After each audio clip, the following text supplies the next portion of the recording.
नमस्कार। मैं डॉक्टर भूषण सिंह, प्रयास नशा मुक्ति एवं मनोचिकित्सा केंद्र से बात कर रहा हूँ आप लोगों के सामने। आज देखिए, आज सबसे बड़ी जो बीमारियों में चुनौती बन रही है वो है नशे की बीमारी।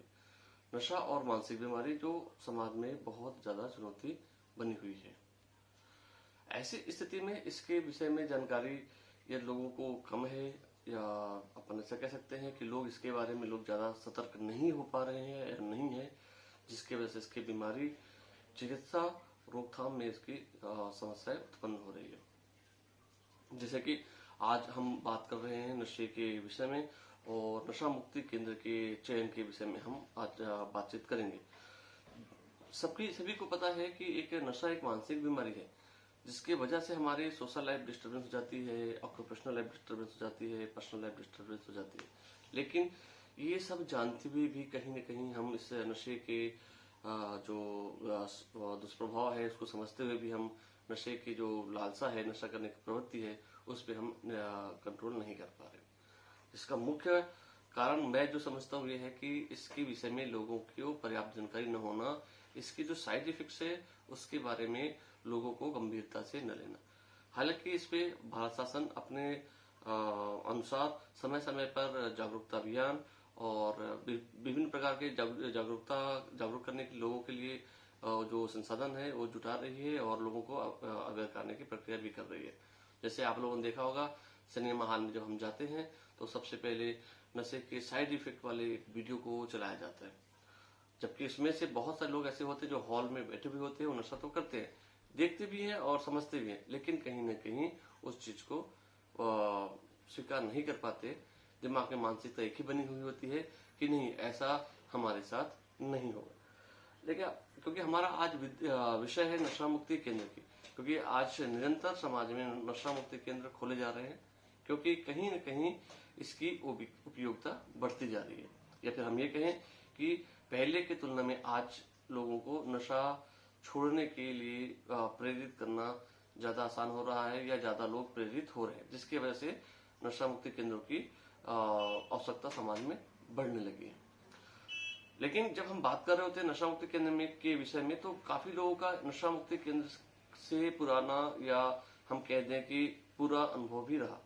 सभी अस्पतालों का सभी व्यक्ति के लिए एक अच्छा अनुभव हो पाना थोड़ा मुश्किल होता है, या फिर ऐसा हम कहें कि सभी लोगों को खुश करना थोड़ा सा मुश्किल काम होता है।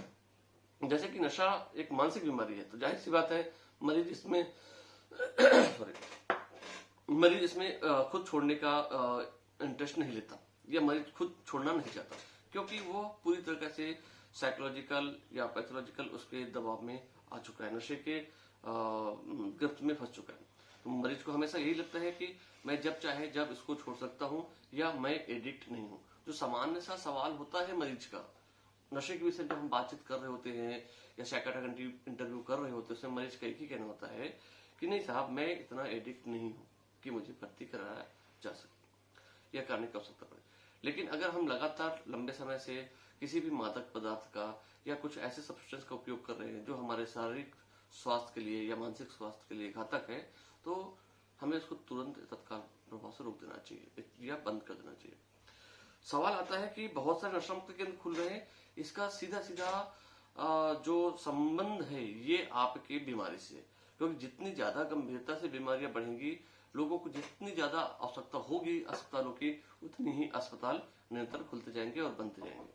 और ऐसे स्थिति पे आपको चयन करना मुश्किल हो जाता है कि हम किस तरह का नशा मुक्ति केंद्र का चुनाव करें, क्योंकि कुछ चीजें जो होती हैं गलत होती हैं और उसका प्रचार बहुत तेजी से हो जाता है, क्योंकि जो गलत अनुभव रहता है उसको प्रचार बहुत तेजी से हो जाता है, या लोगों की मान्यता रहती है कि नशा मुक्ति केंद्र में भर्ती करते हैं और उसका कुछ बहुत ज्यादा फायदा होता नहीं है, हम बहुत ज्यादा उसका बेनिफिट ले नहीं पाते हैं, या मरीज वापस से पुनः शुरू कर दिया।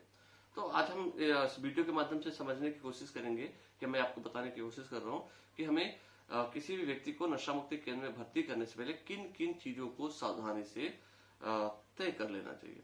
सबसे पहली बात तो यह है, क्योंकि यह एक मानसिक समस्या है और इसके लिए हमें एक मनोचिकित्सक की आवश्यकता होती है। तो नशा मुक्ति केंद्र का चुनाव करने से पहले हम ये तय करें कि किन किन संस्थानों के पास में नियमित मानसिक रोग चिकित्सा विशेषज्ञ हैं। क्यों? क्योंकि नशा भी एक मानसिक बीमारी है, तो इसका उपचार सीधे तौर से मनोरोग चिकित्सक के माध्यम से या उसके सलाह अनुसार ही होना चाहिए। दूसरा चीज होती है कि साइकोलॉजिस्ट, जब साइकोलॉजिस्ट की बात कर रहे होते हैं तो विभिन्न प्रकार के साइकोलॉजिस्ट होते हैं। जिस तरह से हमारे मेडिकल फील्ड में बहुत से अलग विभिन्न विभिन्न विशेषज्ञ होते हैं, चिकित्सक विशेषज्ञ होते हैं, इसी तरह साइकोलॉजी भी विभिन्न प्रकार के चिकित्सा विशेषज्ञ होते हैं। तो जब हम रिहेबिलिटेशन सेंटर की या हम बात कर रहे हो नशा मुक्ति केंद्र की, ऐसे में हमें आवश्यकता होती है क्लिनिकल साइकोलॉजिस्ट की, जनरल साइकोलॉजिस्ट की और एक काउंसलर की, जो आपका मनोवैज्ञानिक परीक्षण करके मरीज को काउंसलिंग प्रदान कर सकते हैं। अब दूसरी चीज हम आगे बढ़ते हैं तो ये पक्के तौर से तय है कि कोई भी व्यक्ति शराब लंबे समय से नशा कर रहा हो या दूसरे मादक पदार्थ लंबे समय से नशा कर रहा हो, ऐसे स्थिति में उसकी शरीर में विभिन्न प्रकार की बीमारियां उत्पन्न होने की संभावना बनी रहती है। जैसे हम बात कर रहे हैं शराब की, तो शराब पीने वालों की जो ज्यादातर समस्या उत्पन्न होकर आती है वो लीवर की बीमारी की उत्पन्न होती है। अब ऐसे स्थिति में अगर हम ऐसे संस्थान का चुनाव करते हैं जहां पर सिर्फ मनोरोग चिकित्सक ही हैं, तो लीवर की पूरी तरह की जांच पड़ताल और उसका ट्रीटमेंट हो पाना थोड़ा सा मुश्किल हो सकता है, जिसमें मरीज को रिकवरी पाने में थोड़ा सा समय लग सकता है। तो हमें तय करें कि हम ऐसे संस्थान का चुनाव करें जहां पर नियमित गैस्ट्रोएंटरोलॉजिस्ट आते हों या उनके देखरेख में उपचार हो सके। तीसरा महत्वपूर्ण विषय होता है कि कई बार हम देखते हैं कि जो नशा पीड़ित होते हैं, खास करके शराब की जो नशा पीड़ित होते हैं, उनके साथ में पाइल्स, फिस्टुला जैसे विभिन्न पेट के रोग या सर्जरी के रोग जुड़ जाते हैं जीवन में उनके। तो ऐसे में हम ये भी तय होना चाहिए कि क्या वहां पर निरंतर विजिट करते हैं सर्जन अगर हमें आवश्यकता पड़ती है। ये तो ये होगी सामान्य बात में कि जहां पर साइकाट्रिस्ट हो, साइकोलॉजिस्ट हो और चिकित्सा अधिकारी के साथ में एक कार्डियक फिजिशियन और आपके न्यूरो फिजिशियन और आपके गैस्ट्रो फिजिशियन की होना अति आवश्यक हो जाता है। हम ये भी तय करें क्योंकि ये जब हम नशा मुक्ति केंद्र में पहुंचते हैं उस समय तक तो हम काफी देर कर चुके होते हैं या हम देर से नशा मुक्ति केंद्र में जाने के विषय में इलाज कराने के विषय में सोचते हैं। ऐसी अवस्था में हमें एक डर बना हुआ होता है कि कहीं मरीज को कोई गंभीर बीमारी या कोई गंभीर समस्या उत्पन्न हो जाए ड्यूरिंग विड्रॉल की अवस्था में मरीज को कार्डियक अरेस्ट, हार्ट अटैक या दूसरा सीवियर सीजर अटैक या दूसरे और इमरजेंसीज जो डिसीज है वो ना हो जाए। अगर ऐसी अवस्था में हो जाती तब हम क्या करेंगे? तो हम ऐसे केंद्र का चुनाव करें जहां पर आपके आईसीयू की व्यवस्था हो, ऑक्सीजन की लाइन की व्यवस्था हो, आपके इंटेंसिव केयर जो स्पेशलिस्ट होते हैं उनकी व्यवस्था हो, ताकि ऐसे अवस्था होने पे तत्काल उनको चिकित्सा उपलब्ध हो सके। महत्वपूर्ण चीज होती है, अब जैसे कि हम सब शारीरिक समस्या के विषय में बात कर रहे हैं, समझ रहे हैं, इसी तरह की मानसिक समस्या है। मानसिक समस्या के लिए हमने देख लिया कि हमारे पास न्यूरो फिजिशियन है, हमारे पास साइकियाट्रिस्ट है, हमारे पास साइकोलॉजिस्ट है, क्लिनिकल साइकोलॉजिस्ट है और काउंसलर भी है। अब हम फिजिकल की ओर जाते हैं तो फिजिकल में हमें मिल जाता है कि एक मेडिसिन स्पेशलिस्ट भी हो हमारे पास हो, जिसको कोई मेडिसिन प्रॉब्लम्स हो हम उनसे कंसल्ट कर सकें। हम गैस्ट्रोएंटरोलॉजिस्ट भी हो, पेट रोग संबंधित समस्या के लिए हम कंसल्ट कर सके उनको। न्यूरोलॉजिस्ट हो ताकि दिमाग में जो समस्या उत्पन्न हो रही है उसको हम समझ सके और उसका ट्रीटमेंट दे सके, न्यूरॉन संबंधित और जो भी सपोर्टिव ट्रीटमेंट चिकित्सा पद्धति हम उपयोग कर सकते हैं, उनकी आवश्यकता हमें होती है और ये होने चाहिए मेरे अनुसार। तीसरी पार्ट बनती है हमारा कि हमें चाहिए कैसा सेटअप जहां पर आईसीयू की केयर हो, ताकि किसी प्रकार की आपातकालीन स्थिति से हम फाइट कर पाए और मरीज की जान जोखिम में न हो, हम उनको वहां से सेफली सुरक्षित रूप से बाहर निकाल ले। मेडिकल के साथ में आपको फूड और न्यूट्रिशन मतलब कि डाइट की व्यवस्था होनी अनिवार्य है, क्योंकि जब व्यक्ति लंबे समय से नियमित नशा कर रहा होता है, इस समय ऐसी अवस्था में मरीज की बहुत सारी मल्टीविटामिन की या विटामिन मिनरल्स की शरीर में कमी हो जाती है। क्यों? क्योंकि वो नियमित तौर से तो खाना खा नहीं पा रहे हैं, डाइट को फोकस कर नहीं पा रहे हैं, निरंतर सही जो बैलेंस डाइट होती है उस पर फोकस नहीं कर रहे हैं या एक्सरसाइज पे ध्यान नहीं दे रहे। ऐसे अवस्था में एक डाइटिशियन आपके डाइटिशियन कंसल्टेशन बहुत जरूरी हो जाता है और हम संस्था में जाकर के हम बिल्कुल प्रॉपरली हम उसको आइडेंटिफाई कर ले कि क्या यहाँ बैलेंस डाइट अवेलेबल हो पाएगी या नहीं हो पाएगी। बैलेंस डाइट के साथ साथ में उनका एक्सरसाइज बहुत इंपॉर्टेंट है, क्योंकि सिर्फ भोजन करा देना, दवाई करा देना यहाँ पर काम खत्म नहीं हो जाता, क्योंकि हम लंबे समय से एक्सरसाइज से या फिजिकल हम योगा ध्यान से हम दूर रहते हैं। तो यहाँ पर ऐसी व्यवस्था भी होनी चाहिए कि वहां पर नियमित पेशेंट के साथ में फिजिकल एक्सरसाइज भी कराई जा सके।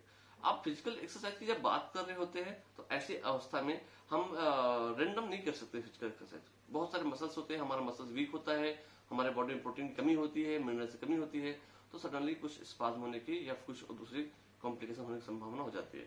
ऐसी अवस्था में हमें ट्रेनर बहुत जरूरी होता है। हम देखें एक विशेषज्ञ की देखरेख में हम एक्सरसाइज करें।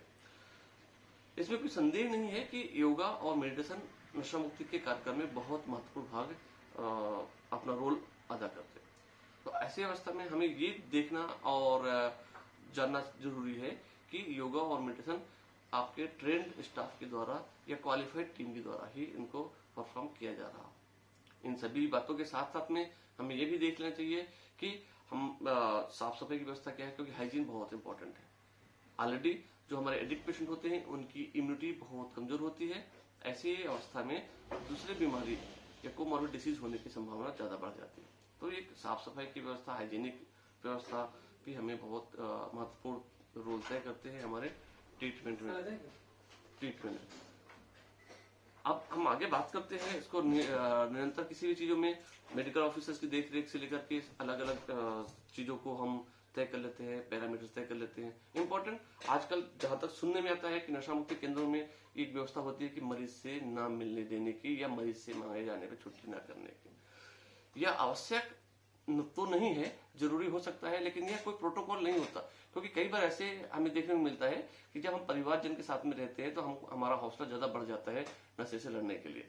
ऐसी अवस्था में नशे से छुटकारा पाने के लिए परिवार की सहयोग तो होती है, और जब परिवार की सहयोग होती है ऐसे न मिलना या न मिलने देना ऐसा प्रोटोकॉल नहीं होता।